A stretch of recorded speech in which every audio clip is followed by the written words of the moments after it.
Salut citoyen, je te lis un texte. Ça s'appelle l'égalité. Les mathématiques sont pauvres pour décrire le réel. Le feu n'est pas mathématisable entièrement. Les vagues océaniques échappent à nos capacités de calcul. N'oublions jamais qu'aussi vertueux qu'ils soient, les comptables qui peuplent l'histoire sont incapables de tracer un simple cercle parfait. Des armées industrielles de perroquets crétins déguisés en pingouins. C'est un ingénieur défroqué de Microsoft qui le dit. Ça vaut pour ce que ça vaut. L'égalité est un principe mathématique avant tout. Il ordonne que les termes de chaque côté de l'équation soient interchangeables, sans que rien ne soit ajouté ou retiré aux dits termes pendant l'opération. Les grands comptables de l'histoire aiment bien appliquer leurs ordres aux êtres. Que les humains soient interchangeables selon la capacité de production lui permet de gagner des marges de rentabilité. Pas grand-chose à la vérité, juste assez d'élan pour continuer. Depuis 10 000 ans, juste assez d'élan pour ne pas tomber. On a souvent cru que c'était enfin fini.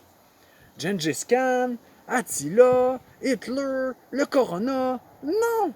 Il reste encore assez d'élan pour garrocher tout ce beau monde direct dans le mur.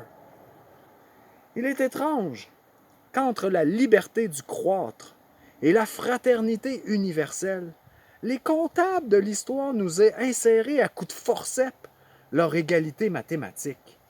Je mets au défi tous les comptables du monde de me trouver 2 cailloux parfaitement égaux.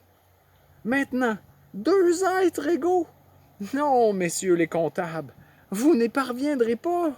Pas davantage que lorsque vous tracez vos petits cercles imparfaits au sol. Leur débilité nous est enfin parvenue à la conscience. Comment vivre ensemble maintenant? Tous les mêmes, sans être égaux. Si le devoir du plus faible est de devenir plus fort, le devoir du plus fort est d'être là pour le plus faible. Ainsi, le monde est parfait, sans pleurniche, sans guerre, sans corona, sans valeur marchande. Sans comptable également. Le malheur, c'est que la valeur marchande a pris possession totalement des comptables. Pour eux, il est hors de question que l'humanité perdure sans Corona. Jusqu'au bout, il faut s'en attendre. Ils défendront leur tour en ruine. L'histoire avait besoin des comptables pour apporter la conscience aux autres de la caducité absolue de la valeur marchande.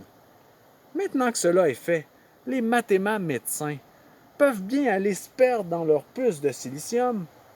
L'être perdurera seulement sans eux. Comment trouver l'harmonie dans ce qui sépare tout par intention?